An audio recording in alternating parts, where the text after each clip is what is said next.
Evansville, you are very, very special people, and thank you, Indiana. Thank you. Thank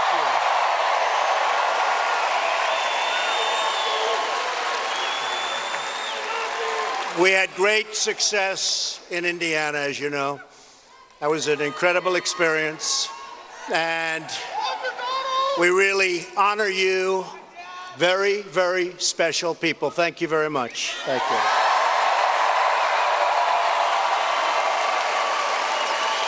And I know you well. You love our country. You're proud of our history. And you always respect our great American flag.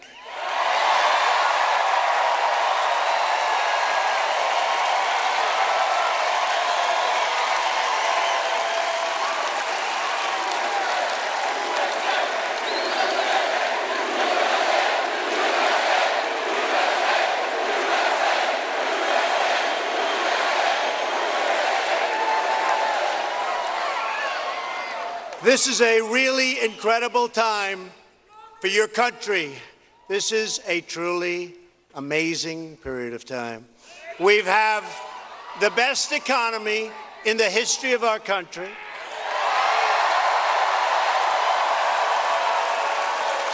Factories are reopening.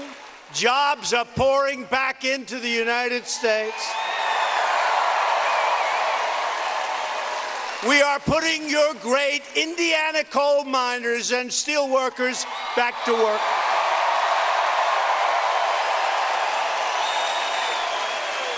We're reclaiming our nation's proud manufacturing heritage and putting tariffs on foreign producers who cheat our workers and cheat our companies. Not fair.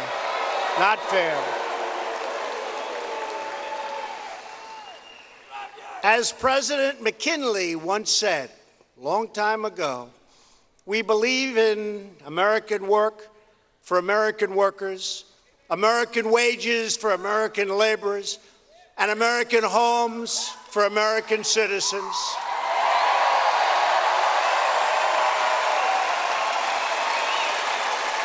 Just this week, we made another truly historic announcement.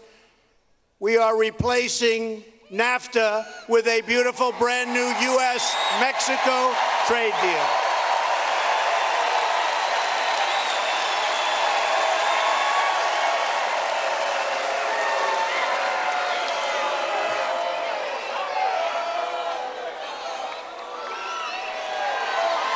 And as we speak, Canada, and we love Canada, right?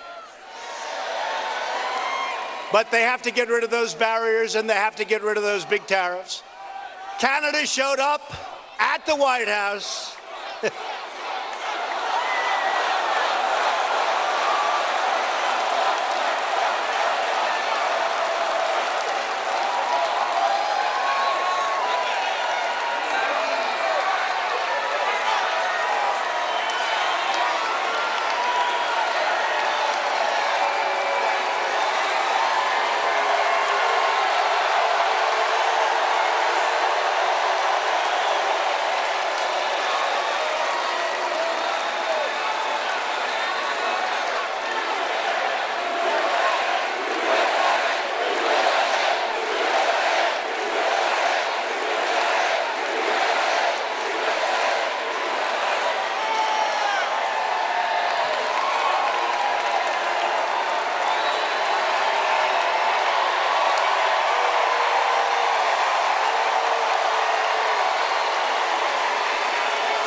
Where the hell did she come from?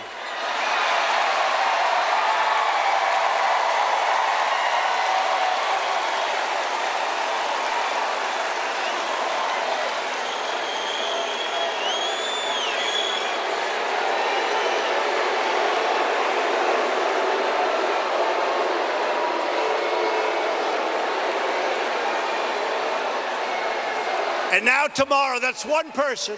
And now tomorrow you're going to read headlines. Trump had protesters all over the place. One person. One person.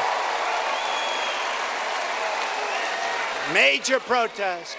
But are they going to talk about the thousands and thousands of people inside of this arena and outside of the arena where we put screens? No.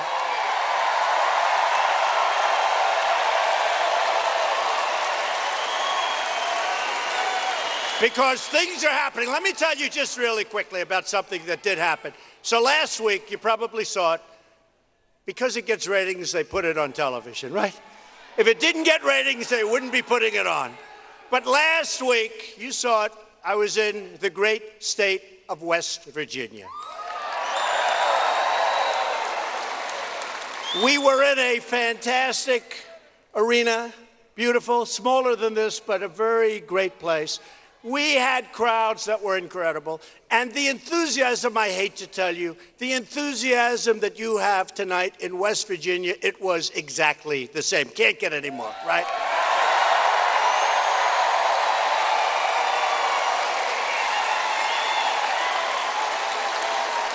And the failing New York Times, which, by the way, if I wasn't here, they would be out of business. The Washington Post, the New York Times, CNN,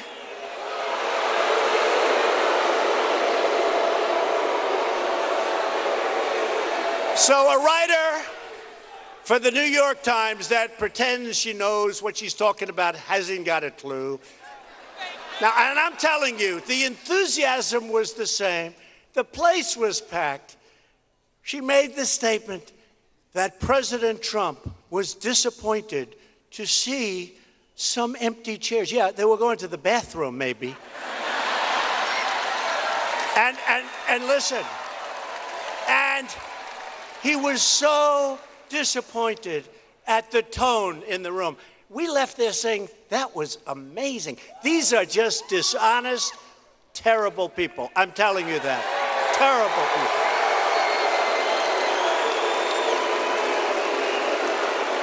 Not all of them. Honestly, not all of them. I'd say 85%. So we made a great deal with Mexico.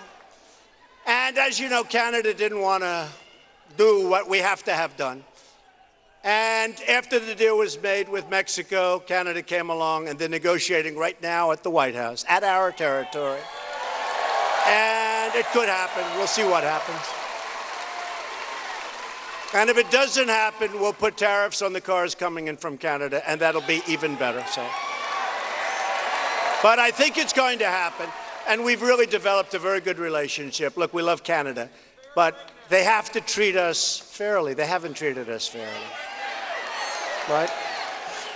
I'll give you an example with Canada. Dairy products. They put tariffs on our dairy products going into Canada, almost 300%. We can't have that. Can't have that.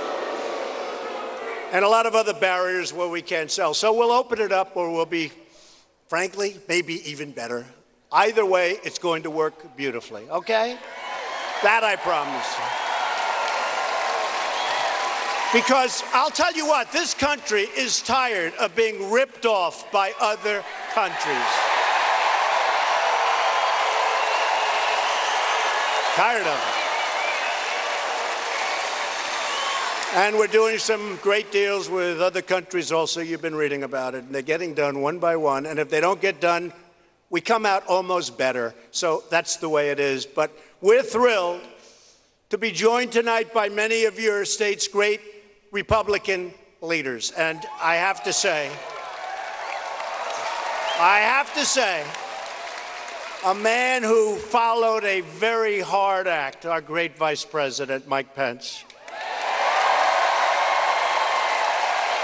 But a man who followed Mike, that's a hard act, because Mike did a great job as your governor, and he's doing a great job for us now in Washington. And you have a governor, Eric Holcomb, who is doing a fantastic job.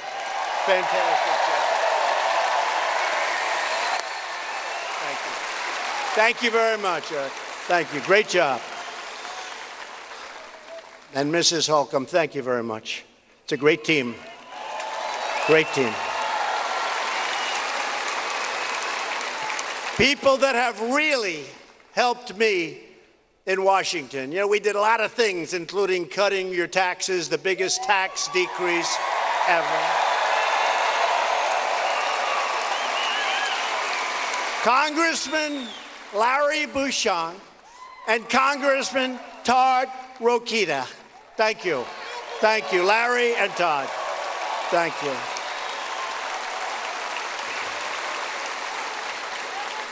Also, a very special Indiana chair, Kyle Hupfer. Kyle, thank you. Great job. Kyle, how are we doing in Indiana, Kyle? They're going to beat Joe Donnelly. Going to beat Joe Donnelly. You're going to beat Joe Donnelly. You have to, because we need the votes. We need the votes. You're not going to get, Joe's not going to vote for us on anything. He's maybe going to vote for a great judge right now. But before we talk about that, I want to bring a person up to the stage who's really done an incredible job. He went through a primary with a couple of real pros. And I have to say, they have been so fantastic. You did so well, so well. We appreciate it, man. You know what I'm talking about. You know. Incredible. Incredible. But he went through, he did great. People loved him.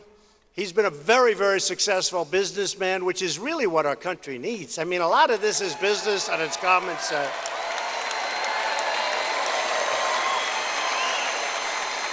And I just saw a poll just a little while ago, a real poll. You know, they have fake polls. They do suppression polls. You know what a fake poll is? It's called a suppression. They make you think you can't win, so you go to see a movie. Don't go to see a movie. Remember me? They said, I don't know, it's going to be impossible for Donald Trump to get 270. You cannot. It's impossible. It's impossible.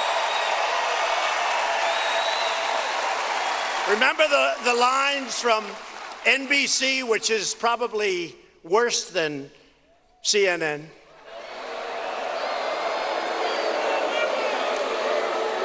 But the word is they're firing the head of NBC. What a great thing to do. How smart. That's what the word. Who knows? With these people, you never know. But by the way, take a look. Todd, everybody, Governor, look how many cameras you have back there. It's just like the Academy Awards. Look at it. They can't get enough. But when I start screaming fake news, you see those red lights go off for a little while. You know, excuse me, we have technical difficulties. Okay, then they go back. Right? Look at that.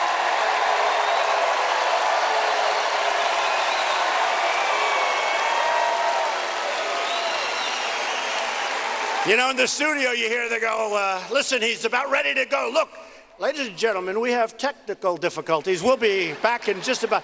Then it goes back. Okay, we're back. Here we go. Keep going. Oh, what they have to put up with. You know, it's not that easy for them either. It's tough to have a network where you're calling them fake news and they're supposed to be proud. That just shows when you get good ratings, you can say anything, right? That's what happens. Get good ratings. Finally, I just want to get Mike Braun up here because he has been special. He's a special man, and he is going to be a truly great senator. Mike, please.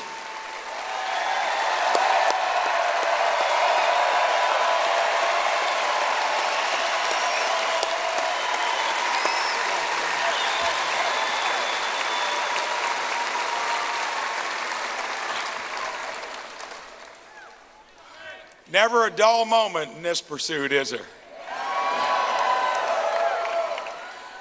You know, I love what the president said, is when somebody says you can't do something, for some of us, it causes us to even work harder.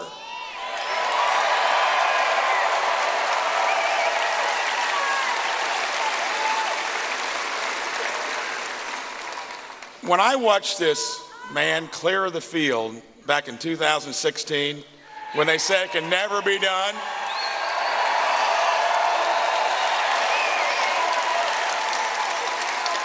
And there was not one person on that stage that could have beaten Hillary Clinton other than this man here.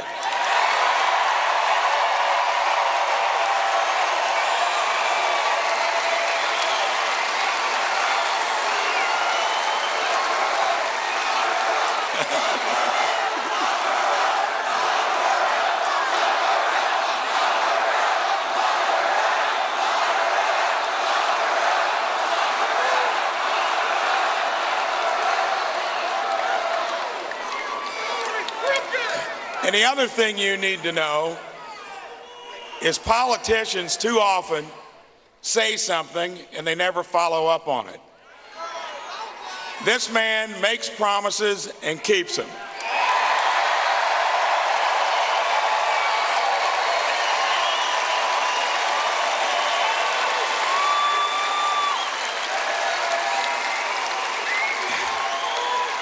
And he needs a true ally. Not somebody that says something when you're in Indiana and does something differently when you're in D.C.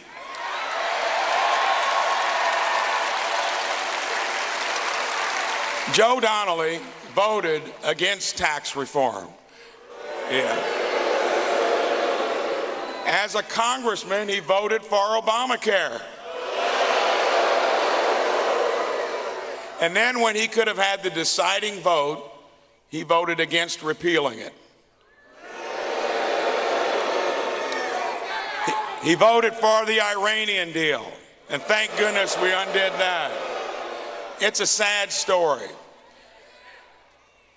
He promised to drain the swamp, and I want to be an ally. When I get there, you can count on it that I'm going there for the right reasons.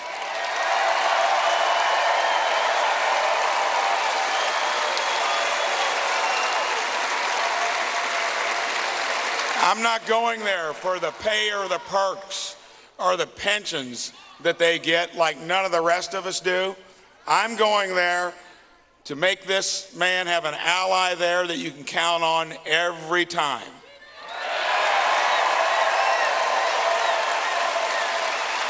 So get your friends, get your neighbors out. I'm going to need the help to take it across the finish line because Joe's gotta go. Joe's gotta go. Joe's gotta go. Joe's gotta go.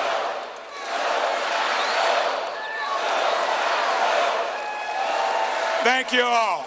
See ya.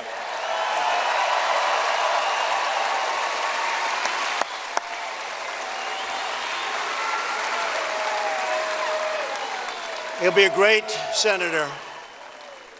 A vote for Mike Braun is a vote to, did you ever hear this before? Make America great again.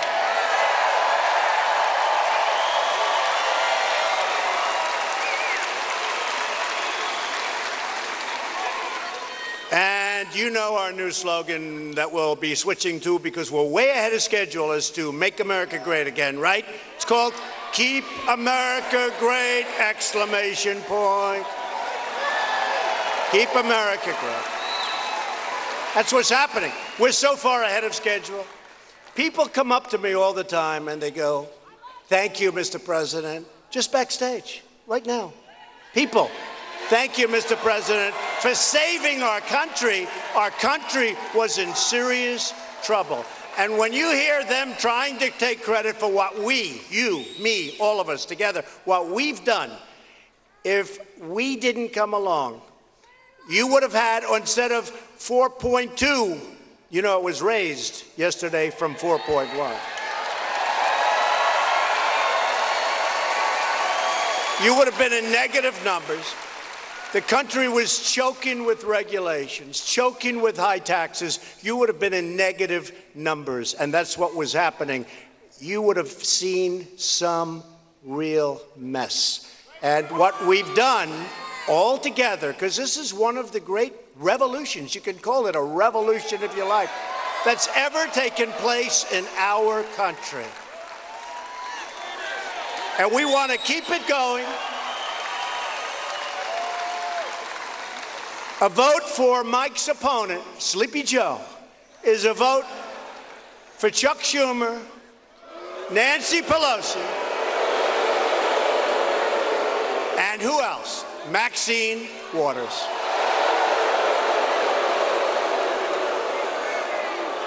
You know, I gave Mike a little while ago something that I saw, but he's already seen it. The Indianapolis Star did a story, and I guess it's a poll of some kind. Joe Donnelly rated least effective Democrat in Senate in a new study. It says, who is the least effective Democrat in the United States Senate? Senator Joe Donnelly, according to the Center for Effective Lawmaking, who said the Democrat from Indiana was the worst. According to the center, Donnelly introduced two bills in the 114th Congress for 2015-2016 that received some kind of action in committee, the fewest among his 44 Democratic colleagues, and neither of them advanced to the floor for a vote. Now, this wasn't an anomaly, it says. The center just said this. This wasn't just a one-time, one-year, unusual thing or anomaly. It ranked Donnelly 55 out of 57. Oh, I see, he did much better. Among Democrats in the 113th Congress. So I have to tell you that if that's what you want, representing Indiana, you can have it. You can have it. You can, sir, I mean, hey.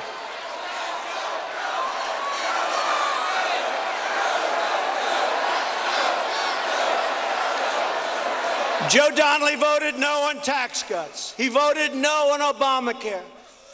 We had Obamacare done if he would have raised his hand. Repeal and replace. He voted no on repeal and replace of Obamacare. But we did get rid of the individual mandate, and we brought it down, and it's going. It's leaving fast.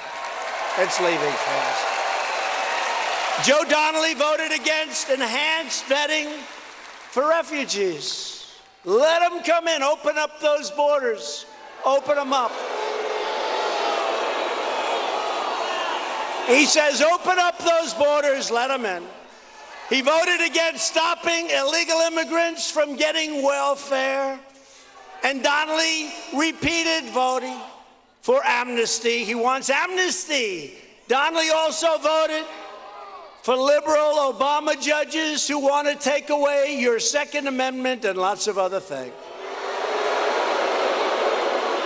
We need to elect senators who will vote for judges who follow our laws and our Constitution as written. Like Supreme Court Justice Neil Gorsuch, who's doing a great job, and Judge Brett Kavanaugh, who we're trying to get through right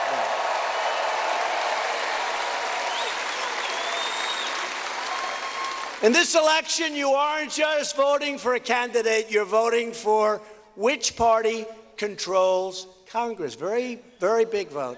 It's very close. People say we have the majority. By how much? Like, by almost nothing. Somebody has a cold, we no longer have the majority. We need Republicans in Congress. Today's Democrat Party is held hostage by left-wing haters, angry mobs, deep state radicals, establishment cronies, and their fake news allies.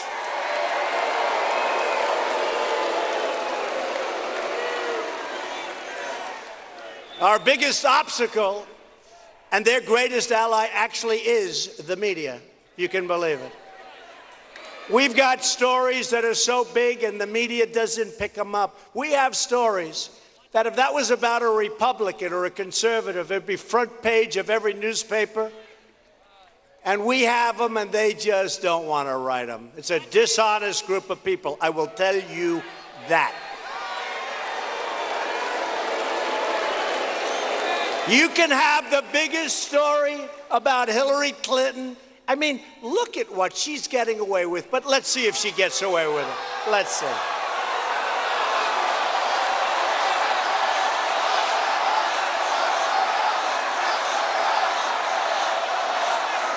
All I can say this, our Justice Department and our FBI at the top of each, because inside they have incredible people, but our Justice Department and our FBI have to start doing their job and doing it right and doing it now.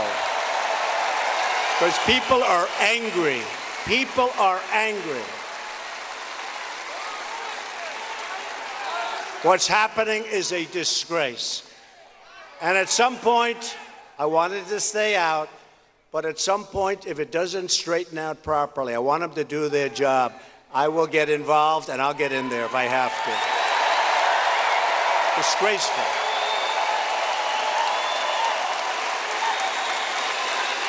And the whole world is watching, and the whole world gets it, and the whole world understands exactly what's going on.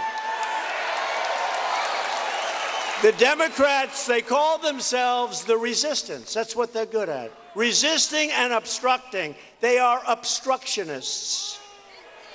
Every day they are resisting the will of the American people and trying to undermine the verdict of our democracy delivered so strongly in 2016 like never before delivered.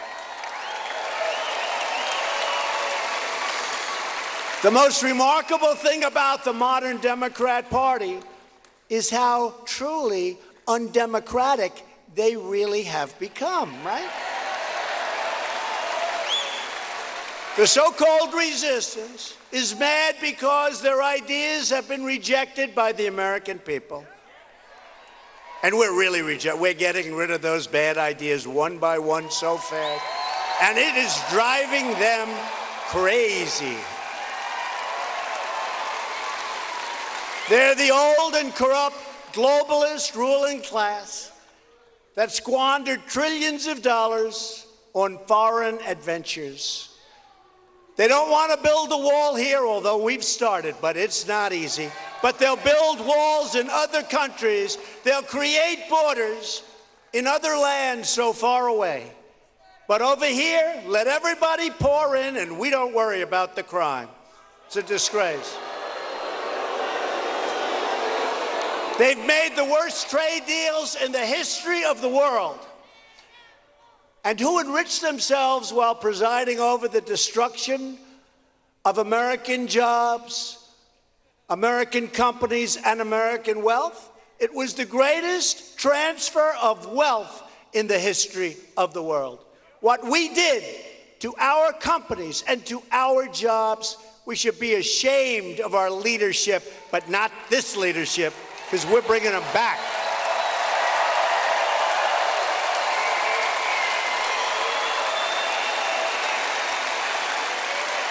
When we pledge to work over corruption in Washington, these are the people we're talking about. So in this election, we can't let up. We're going to, and it's happening fast, we're going to drain the swamp.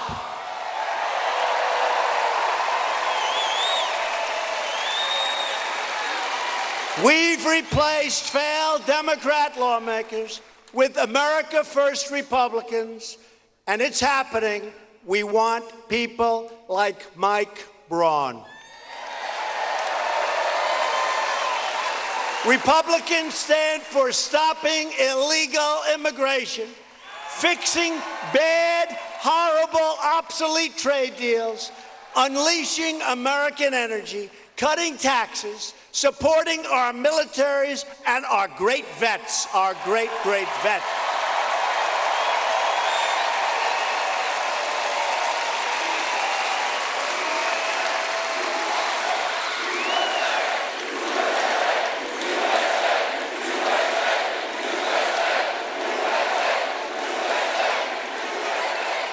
Republicans stand for protecting Social Security and Medicare and Medicaid and strengthening the safety net for truly needy Americans, not for illegal aliens and people that come into our country to take advantage of us.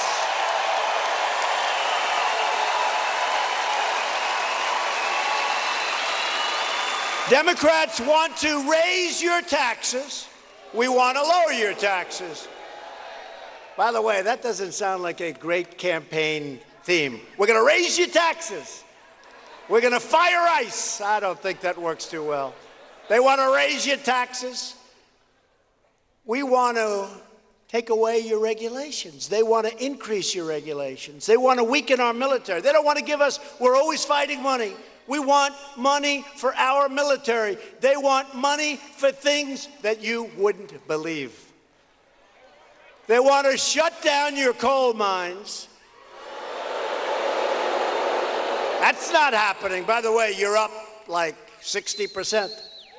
You're doing all right.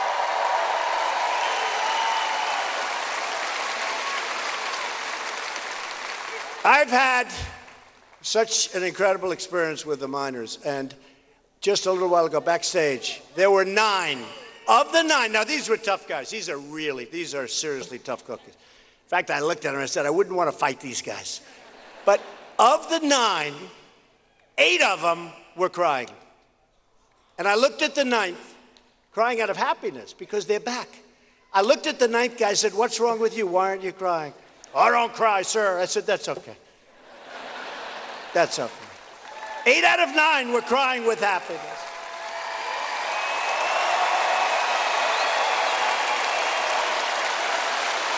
And they want to raid Medicare to pay for socialism. Somehow, I don't see Indiana being the next Venezuela. I just don't see it. Right? We don't see it. That's what would happen, too. At the center of this election is the issue of border security, so important. We've now started the wall in San Diego, and we're doing another 90. It's like pulling teeth to get the money from these Democrats. We got $1.6 billion. Then we just got another $1.6 billion. Now we're asking for a lot more. We can do that thing so quickly. But they really want, I mean, honestly, they want, even though in 2006, almost all of them voted in favor of essentially a wall, okay? Now they think it's politically expedient to anything Trump wants, please go against, please. Because they are not liking my poll numbers even a little bit. And within the Republican Party, I have to say this because this is very cool. Within the Republican Party, the highest poll numbers, I think it's, well, they have 90, they have 92, and they have 93%. The highest poll numbers ever, ever. Is that crazy? I actually asked them. I said, did they do polling when Honest Abe Lincoln was around?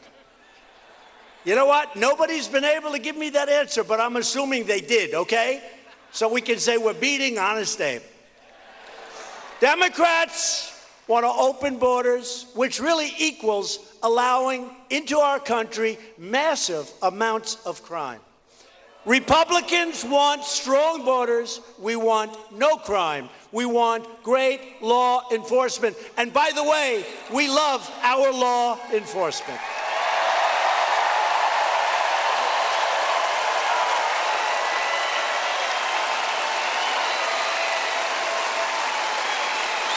If you want to summarize the difference between Democrats and Republicans, just remember this. Democrats want to abolish ICE. Where did this come from? By the way, do you have any idea what ICE does? I don't think anybody in this room, unless they're really tough, and I know a couple of people right here probably tough enough. I don't think so, though, actually. I know them too well. Actually, I know their weaknesses, so I think they're not. But these are people that go into a nest of MS-13. They call it a nest. That's what it is. It's a nest. These are evil people in there. This is a group of gang members.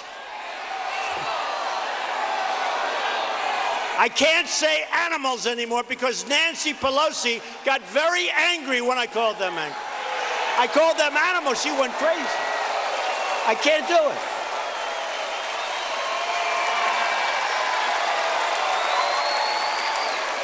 I can't call them animals, even though they have guns, but they don't like using guns because it's not painful enough.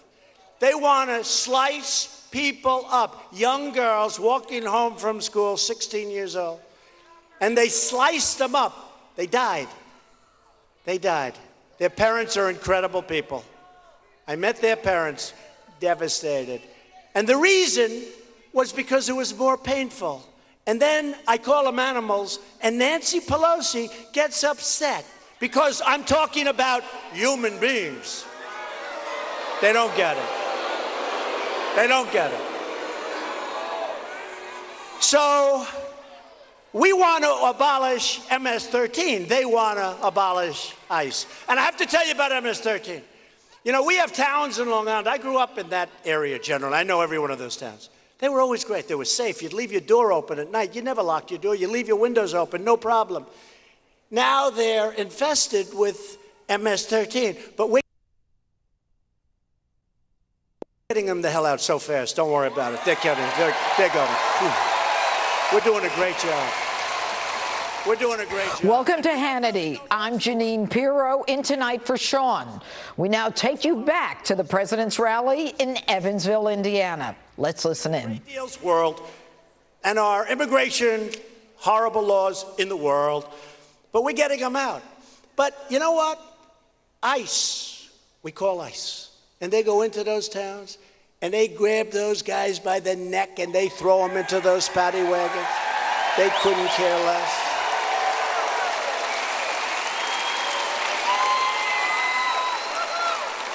And you don't want to do it. And you don't want to do it.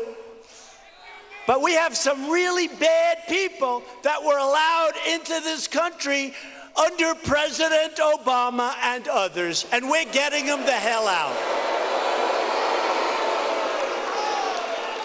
And you know, these towns that I know so well, we get ICE out. And the people are standing at their windows cheering. They're like clapping for ICE. They're clapping because these are brave people. They're good people too, good heart, but they're tough. They're tough. They're strong and they're tough. And ICE is afraid of them. You know why? Because they're much tougher than ICE. And that's what happens to work. I hate to say it. So they get out. And you know the sad thing? It's sad, actually. It's like the towns are being liberated, like it's a war. And you're getting, finally, the enemy out of our country. The towns are being liberated from this scum. Amazing. Amazing. So the Democrats want to abolish ICE and the Republicans want to cherish ICE. And I can tell you that. And I think everybody in this room respects and really admires Border Patrol, ICE, all of our law enforcement, everybody. Not an easy job. Not an easy job. A vote for Democrats in November is a vote to erase our borders and leave innocent Americans at the mercy of hardened criminals. That's what will happen. We need strong law and order. A vote for Republicans is a vote to support the brave heroes of ICE, Border Patrol, law enforcement, and all of the other groups that work with us. Every day, ICE, which is being so badly treated. That's why I'll sometimes go more and more in favor of talking about ICE. Because what the Democrats are doing to the morale of these brave people is incredible. It's incredible. And you know what?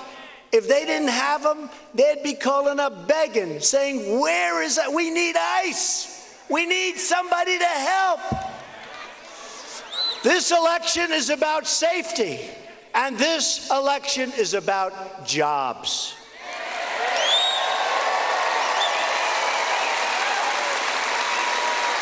And the beauty of the jobs, people that were stuck in one job didn't like it, They've now got 6 different alternatives. They go here, there, they get one that they like, and they're making more money. Wages are going up. Nobody thought this was going to happen. Excuse me, you ready? 3.8%. Isn't that nice? Nobody thought that was going to happen.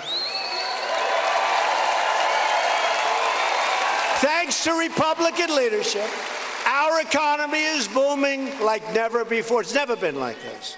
Economic growth last quarter hit a number that nobody thought possible. This number was 1, less than 1, and going down to negative territory. We've created nearly 4 million new jobs since the election and lifted almost 4 million Americans off food stamps.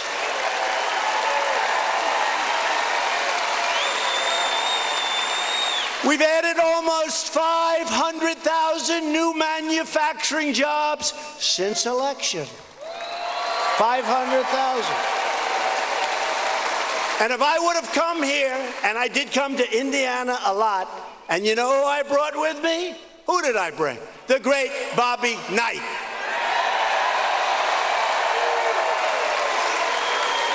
What a coach.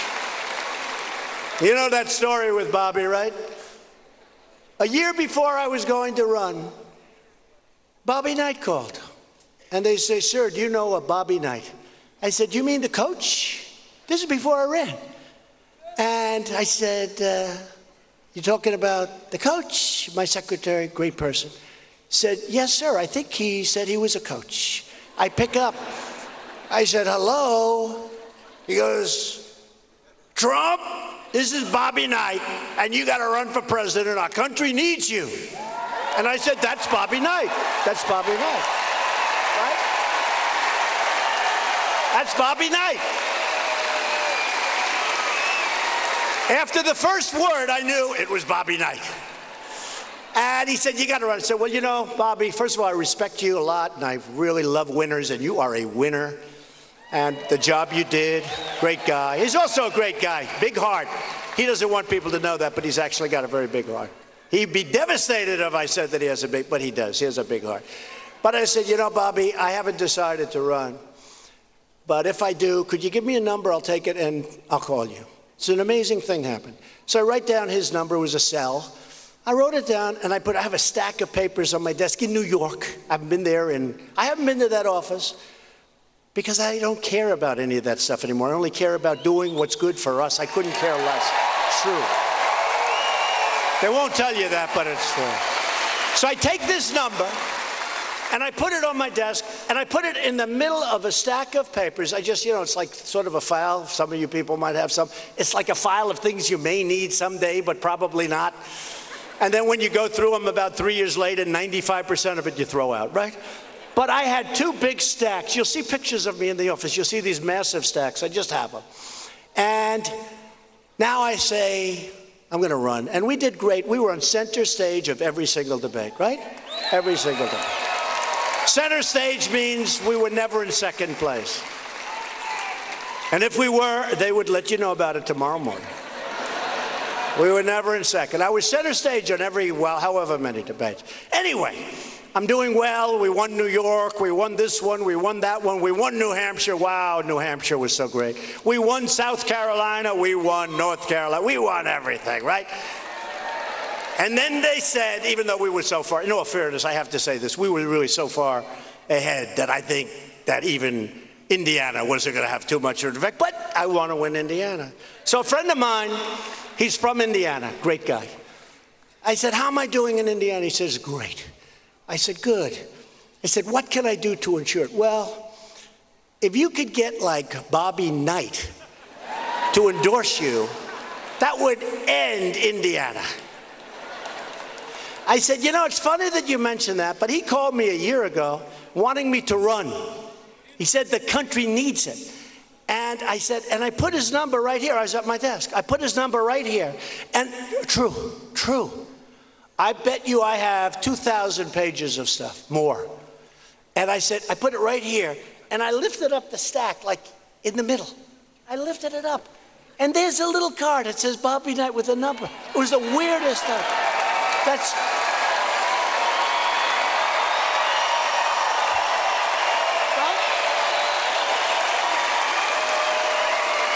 crazy. I said, here's his number. The guy actually looked at me and goes, that's amazing. And I dialed in front of him. I dialed the number. And Bobby Knight didn't even ask who was on the phone. I guess he sees New York and he sees maybe Trump Organization. He goes, I've been waiting for you to call. Right? And I'll tell you what, Bobby Knight, was anybody here the night I traveled in with Bobby Knight when we, right? I never saw anything like that in my life. We were in this massive arena.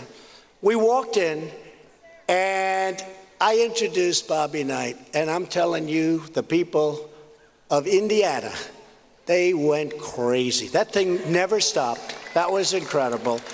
And Bobby Knight, and I called him today. I said, you know, I thought about you today because I'm going to Indiana, and I don't need you to come from where you are.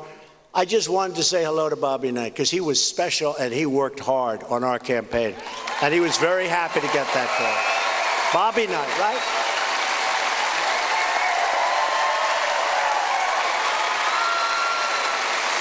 We love winners. We love winners. Winners are winners. Bobby, Jack Nicklaus, Tiger. How about Tiger, the comeback he's made, right? Tiger. Did you see the fake news tried to fake out Tiger? They didn't do too well. Tiger's sharp. Now, we love winners. We love winners. Our country's becoming a winner, and our country is respected again. You see that.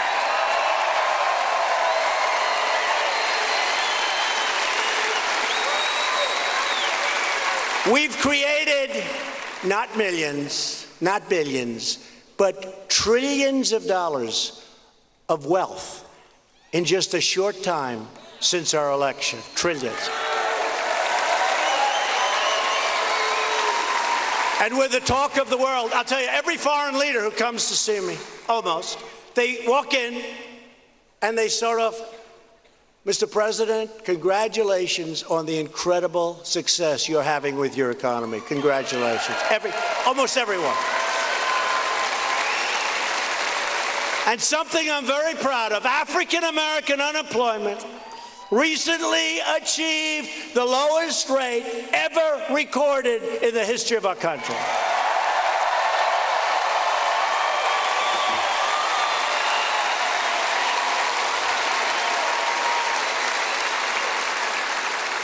And we're fighting every day for African Americans, for more jobs, for higher wages, for safer communities, for great schools. And we want school choice. We gotta have. We're fighting hard. It's gonna make a big difference. But African Americans, the lowest unemployment in history. Hispanic Americans and Asian Americans, the unemployment have recently reached their lowest rates in the history of our country.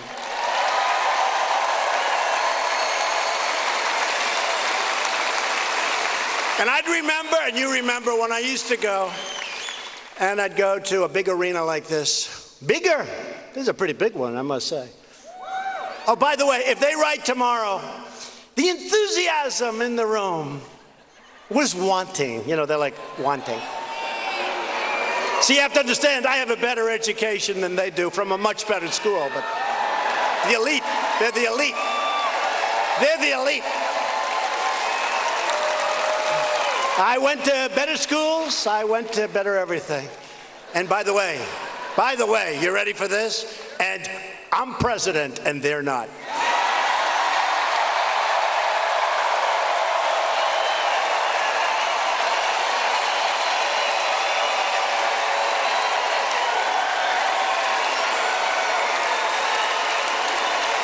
But it's us. It's us. It's a movement.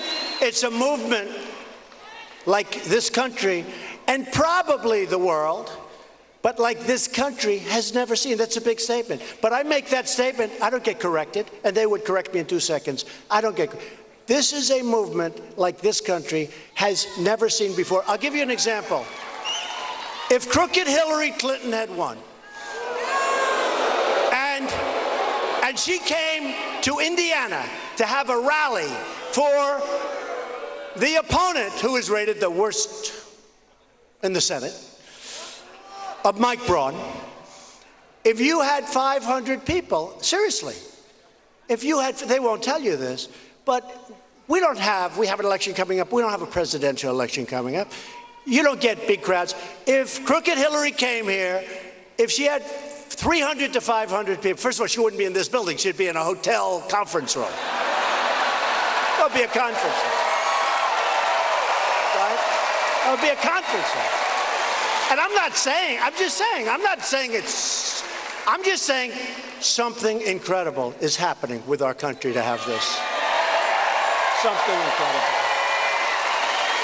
Youth unemployment has just reached its lowest rate in nearly 50 years. That's a biggie. Unemployment, this is so important. Unemployment for Americans without high school diplomas has reached the lowest rate ever recorded. Isn't that beautiful? Isn't that beautiful?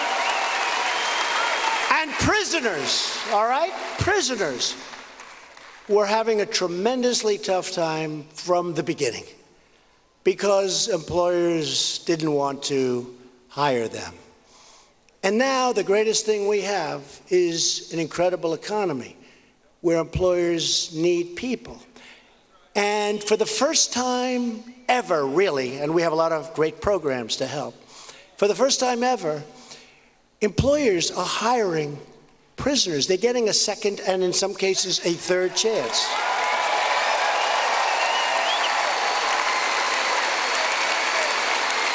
And I have a friend who hired prisoners. I said, whoa, that's great. And he said, you wouldn't believe how great they are. They're better than my other people. Now, he's got a couple of cases where he's not so happy, and that's the end of that. That's fine. But he said, these are incredible people. And I guarantee you, Donald, I'll have them in here for 25, 30 years. These are incredible people. They're getting a second chance. In a couple of cases, he told me, it was a third chance. But it's unfair. They get out of prison. They made a mistake. They get out of prison, and nobody hires them. And they end up going back. They can't live. They can't eat. They can't anything. Now they get that second chance. Can I tell you what? We're working hard on that in my administration, and that's one of the things we're really happy about. Really happy. Incredible to watch. And they're doing a great job. All right, women, this is not good. So African American, historic. Asian American, Hispanic American, all historic, right? Sorry, women, I let you down again. Women's unemployment rate recently reached only the lowest rate in 65 years. I let you down. I'm sorry.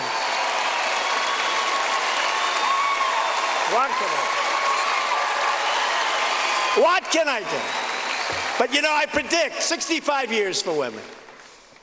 Most of the rest are historic.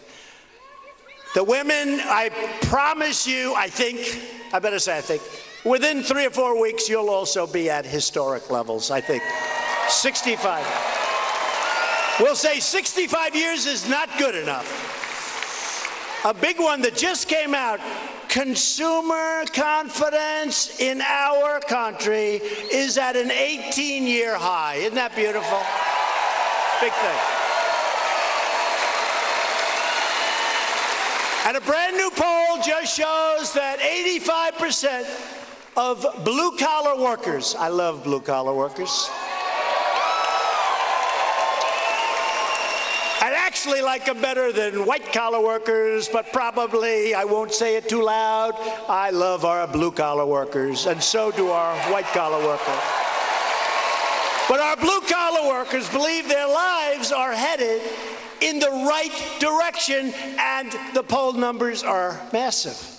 We've increased exports of clean, beautiful coal, one of our great resources that they wanted to close up, by, listen to this, by 60% in just this little short period of time. 6-0.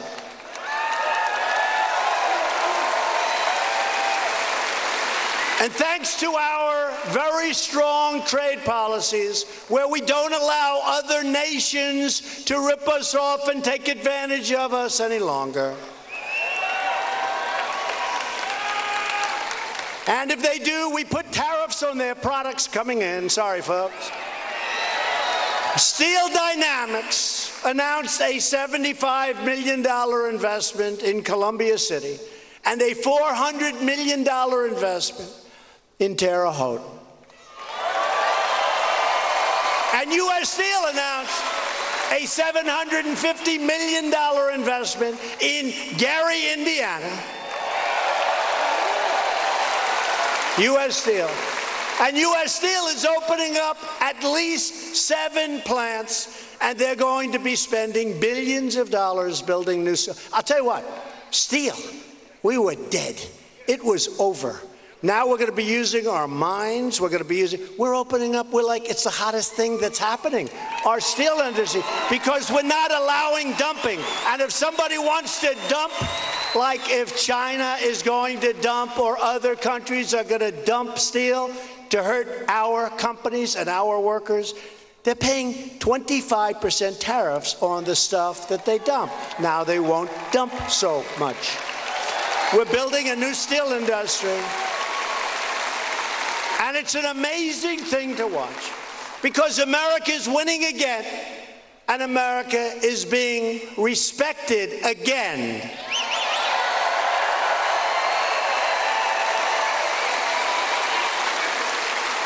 I'm proud to say that I was asked to help because they weren't getting any help. It wasn't going to happen with the previous administration.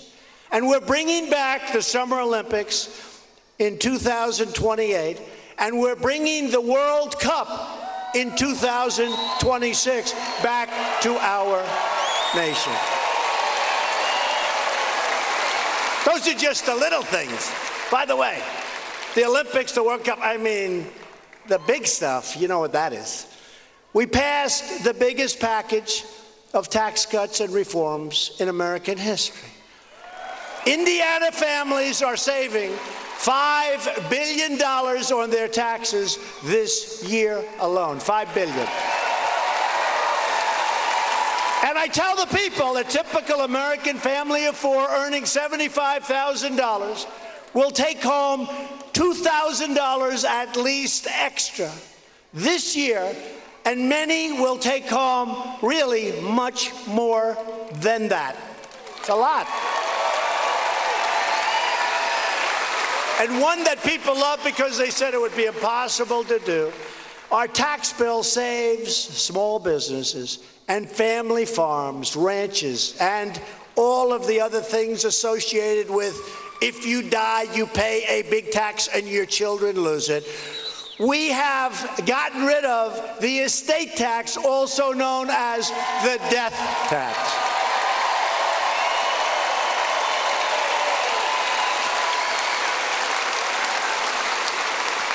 Very important for this area, we are canceling President Obama's illegal anti-coal, so-called Clean Power Plan.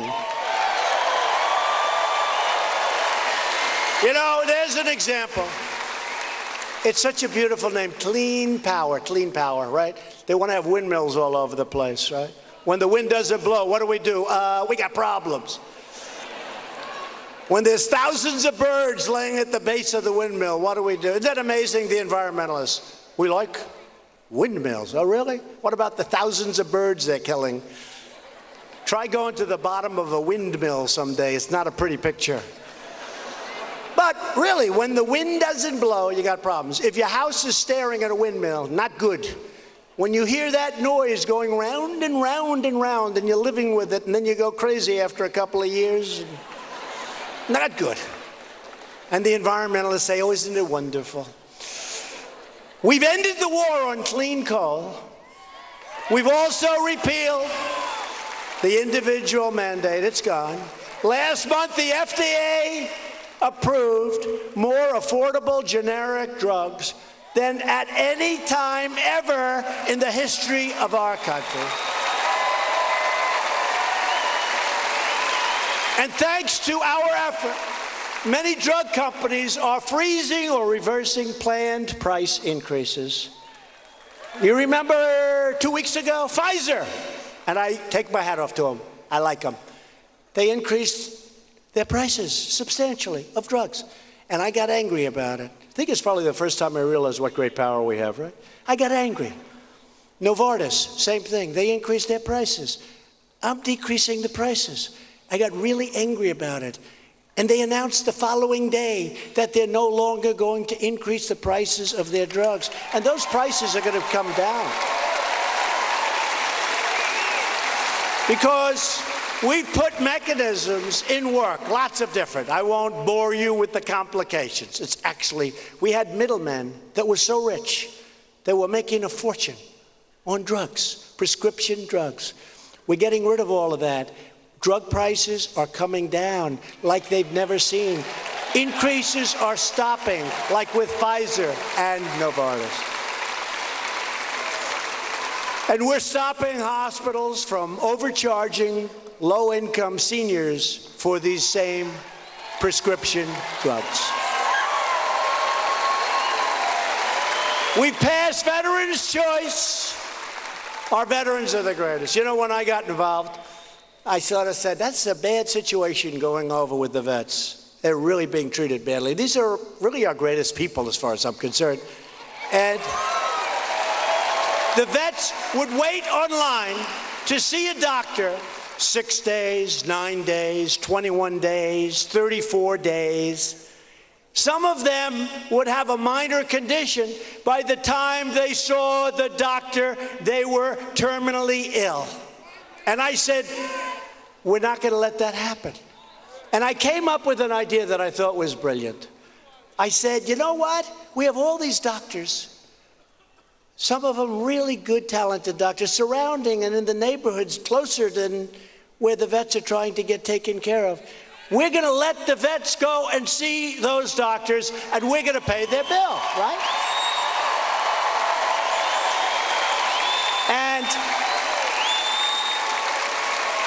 And I said, this is so brilliant. And then I presented it to Congress, and the congressman, yes, sir, we've been trying to pass this for 45 years. So, because it's common sense when you think. The problem is they couldn't get it passed. We got it passed. It's called Veterans' Choice. The veterans have a choice. They can go here or they go out to see a doctor. We pay the bill. We also passed a landmark, and this was just as tough, believe it or not, VA accountability law, where people that work at the VA are now held accountable. So now if a government worker abuses one of our great veterans, we turn to them and we very toughly say, sorry, you're fired.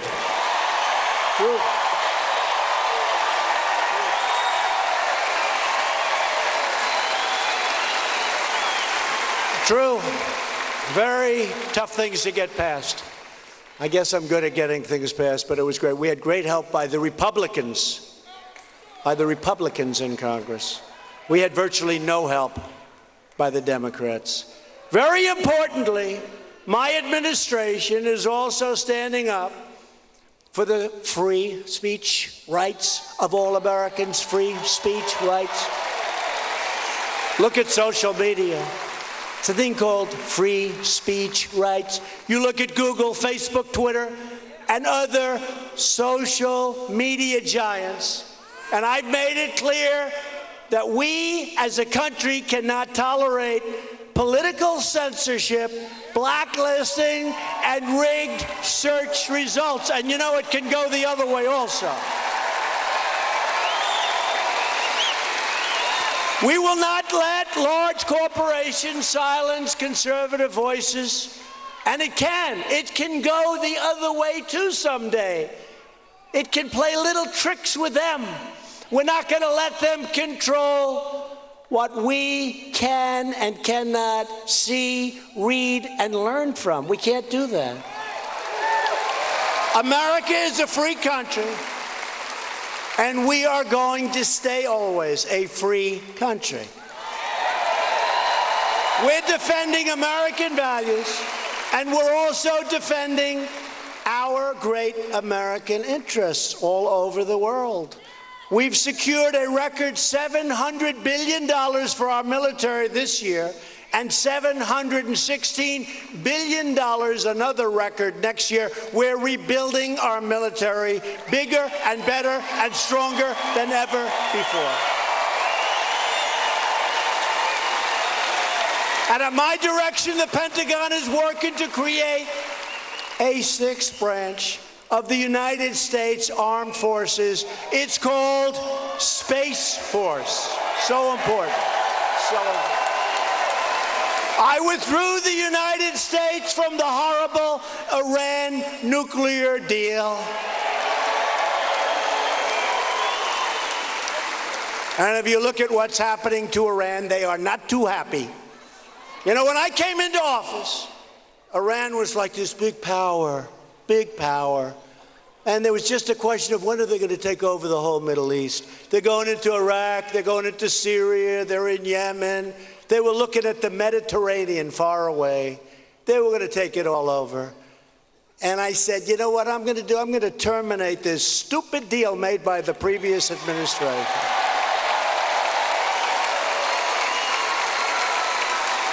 And I can tell you one thing. Iran is not looking at the Mediterranean any longer. And hopefully that'll all work out between us and Iran. But they have to live by a certain set of rules. That was a terrible, terrible deal. Remember, they were given $150 billion, and then they were given $1.8 billion. What does that look like in cash? $1.8 billion. Hard to believe. You remember that. I also recognized the capital of Israel and opened the American embassy in Jerusalem.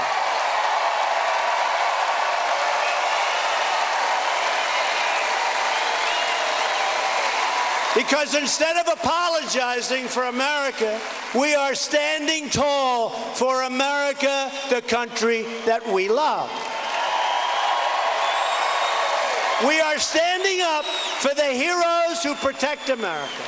We are proudly standing up for our national anthem.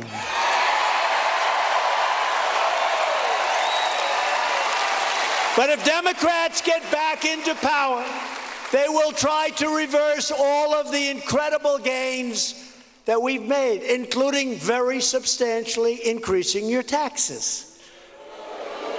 If you want more jobs, more safety, and more opportunity, then you need to get your friends, get your family, get your co-workers, and get out and vote Republican and vote over here for a great gentleman named Mike Braun.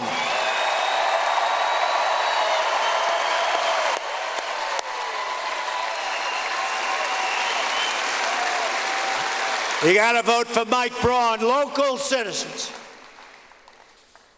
you love your state. You love your country. You're loyal.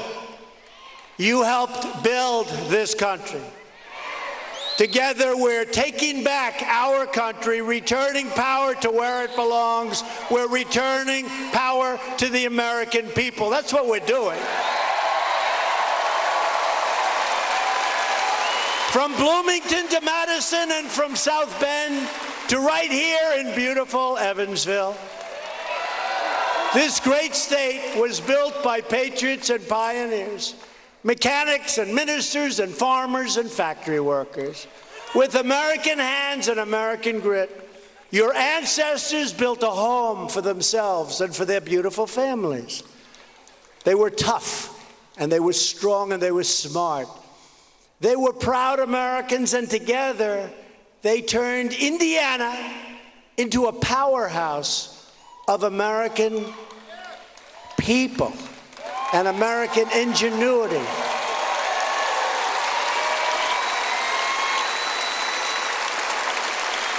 What they've done in this great place. They didn't have a lot of money. They didn't have a lot of luxury, but they loved their families, they loved their country, and they loved their God.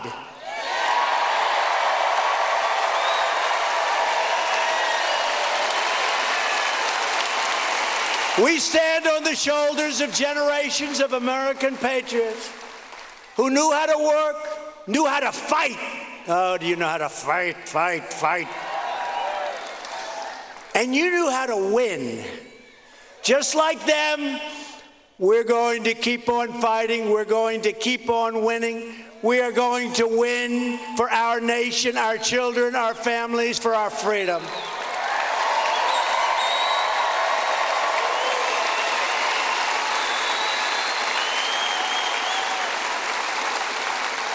We will never give up. We will never give in. We will never back down.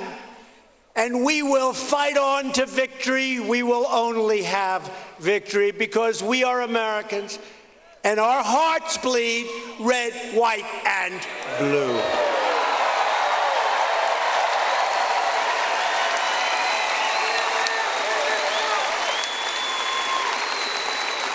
We're going to win so much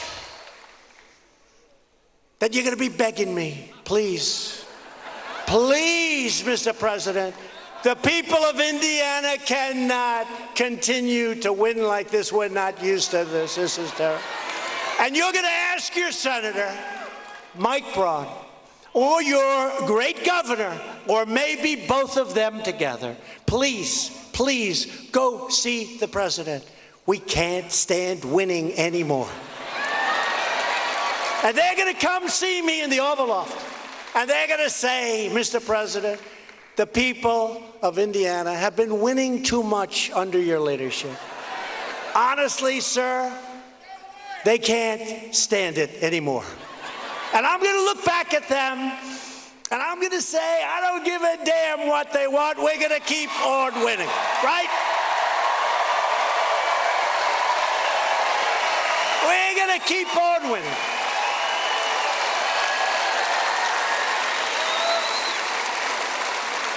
We're one people. We're one family. We're one glorious nation under God, and together we will make America wealthy again. We will make America strong again. We will make America safe again. And we will make America great again. Thank you very much, Indiana. Thank you. Mike Braun, thank you.